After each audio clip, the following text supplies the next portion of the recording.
Hey, how's it going? Welcome back. I'm Matt. It has been a while since I've made a YouTube video. I moved recently and I've been busy with an internship at a recording studio, which is super exciting. I have not really taken the time to sit down and get acclimated in my new home studio and make some beats and make some videos. So today, I have a little downtime, trying to work this back into my schedule, so we're gonna make a beat in Ableton. Sorry for the background noise. My MacBook is old and loud. The fan loves to make noise. Let's open up Splice. I downloaded a lot of stuff lately, so let's see what we can find. Let's see what we want to make a beat out of today.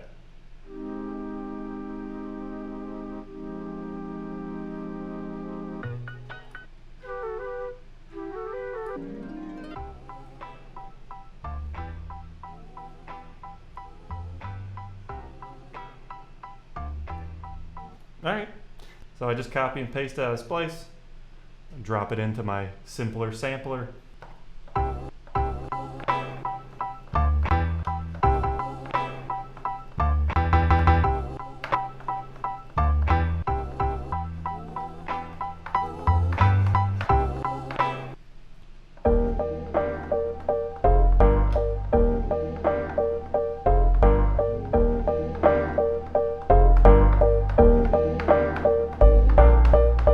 Clicked in the tempo and it came out to a decimal point. I personally like to just round to the nearest one.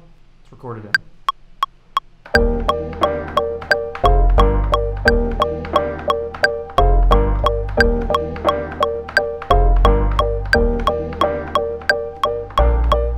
Now Command U, sorry, to quantize. We're going to extend our loop so that we can manipulate this a little bit. It's got a little more bass than I would like. My go-to was always the RC20, so lately been really enjoying the cassette plugin. Just kind of, like it's run through some old tape. So I like to use the micro one. Honestly, I don't even like to mess around with this too much. I kind of just throw it on. Turn the static off, keep the stability pretty high. I don't like it to do all like the crazy affected tape stuff. I just like what it does tonally. It just kind of takes away some of the stuff I don't like easily and quickly and makes it sound more sampled. Let's do a hi-hat. Sure. Not too picky with hi-hats, even though I always end up wanting to change them later. I don't like that this one starts the way it does. I'm going to speed up our beat a little bit. And I like to just kind of tap in something simple and then I'll draw in more complicated stuff later. Because, yeah.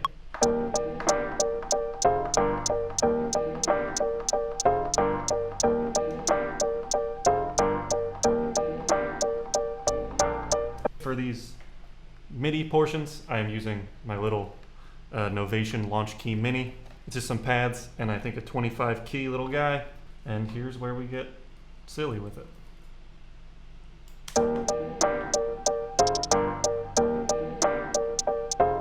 Oh.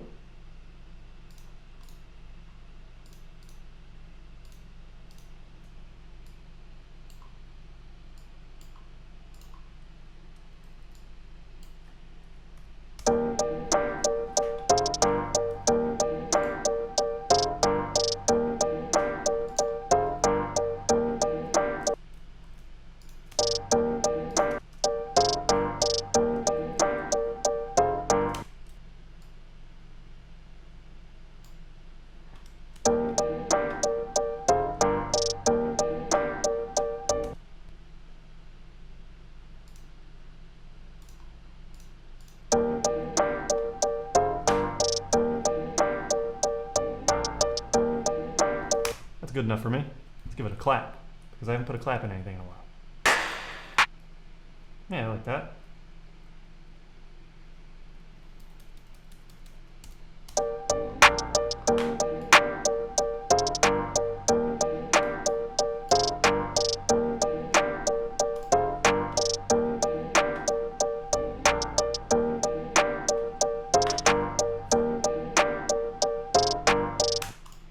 Cool. All right. Let's do an 808 because I always end up. Sometimes I'll do the kick first, and then I'll put in the 808, and then I'll change the whole kick around again. So let's just start with the 808.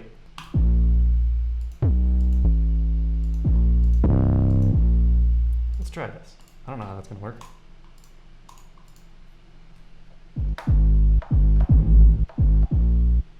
Make it a one shot so it doesn't step on itself.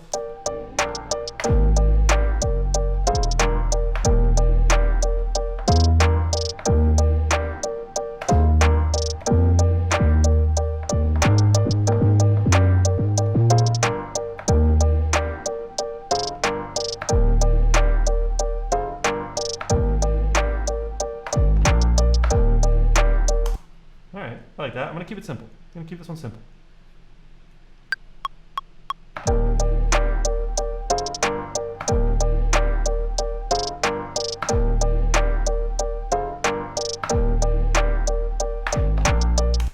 Always give me a hard time. Some people do the coolest 808 patterns, and I try to make them cool, and I make them not cool. I think they're cool in the moment. I listen back like the next day, and I'm like, oh my god, what was I thinking?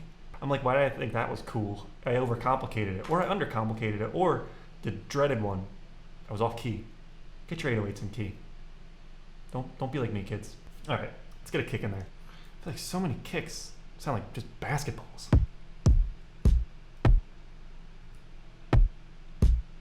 Or they just sound like if you get I want the impact, and I want the low end.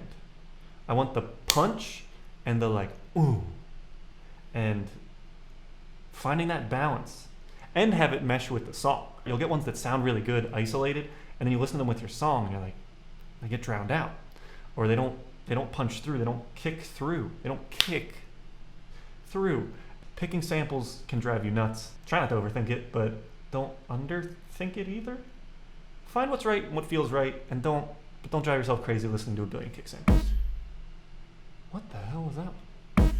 I mean, that's not the right one, but whoa. Let's try this. Feels a little punchy, but it might kind of work. I like to put it up organizationally. I like to put the kick near the 808. Doesn't matter in the end, but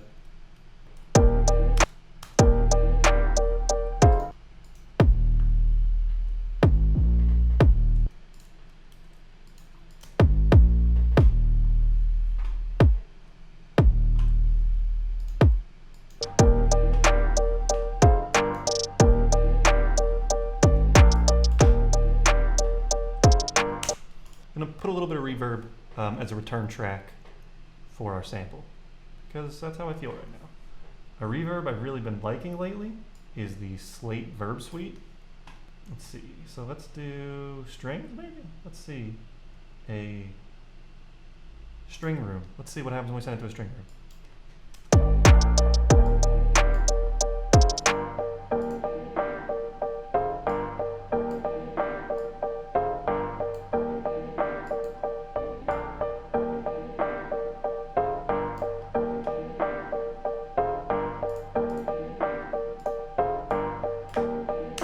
I like that a lot. And we are clipping, so I'm gonna take everything, and I'm just turning everybody down a little bit.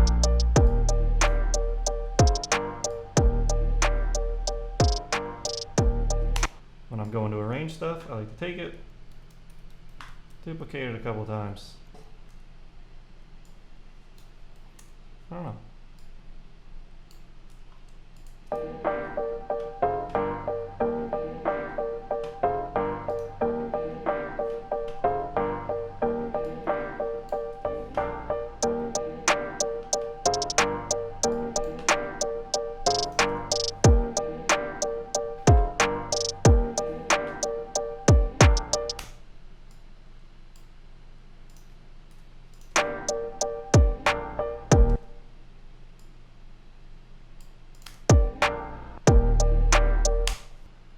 B return, which we are going to add a little plate.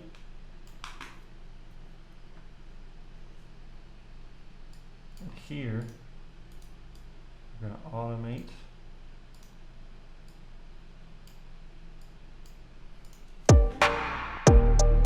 Yeah, that's better. So just full full mix on that.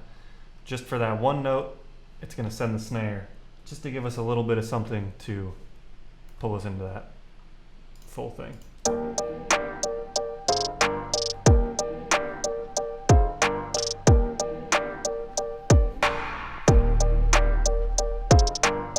Afterwards, what I'd probably end up doing, either way, is I like to take the Slate Digital virtual tape machine, put that on the master, because I like it. Adds a lot of low end, sometimes too much low end, so you gotta be careful with that.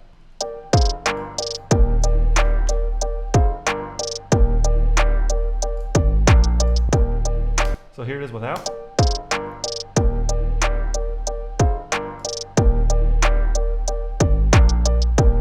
See how that adds like a ton of the low end there?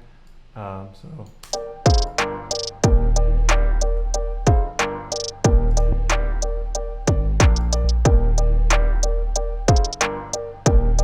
I like this Waves F6, just to find a little bit of where that's like booming and just kind of pull it on.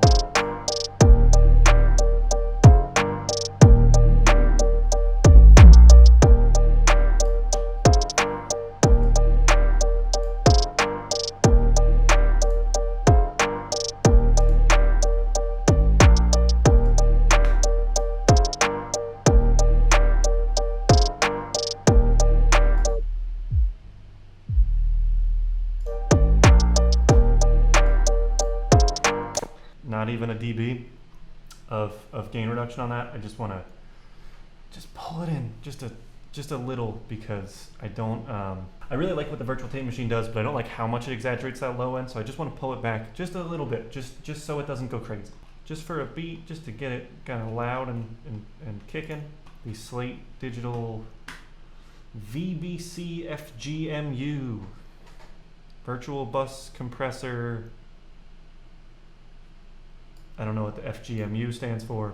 Honestly, I start at the glue preset, and I go from there. Oh, that's clipping. So let's reel that in.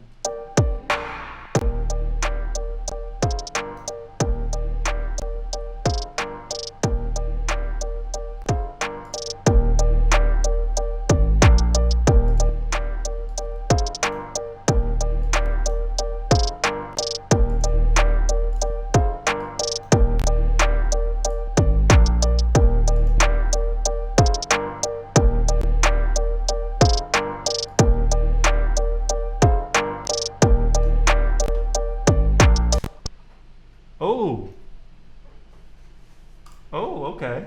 We crashed Ableton. Let's try to be a little nicer to the computer. Hear that computer noise though?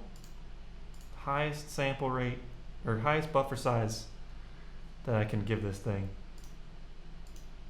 to try to give the computer as much time as it can get to process what's going on.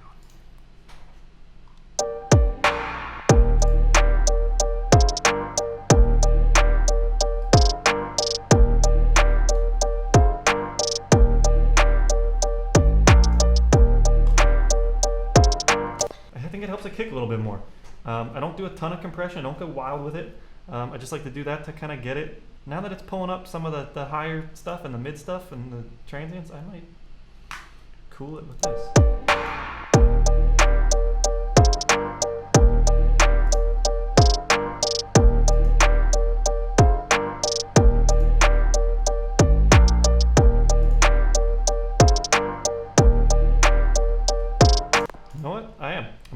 I'm gonna turn off the F6.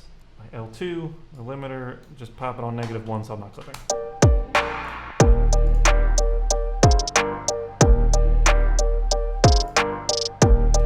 If I need to push that volume a little bit, just to hit that, get a little closer to 14.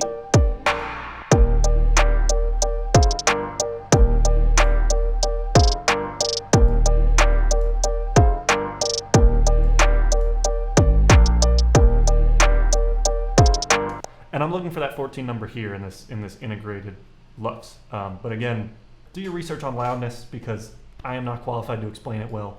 This is just an arbitrary number that I shoot for with beats. But anyways, here's my little intro to a beat. It's not much, something to mess around with. It's me getting back on putting videos up here on YouTube. So enjoy, have fun. Here we go.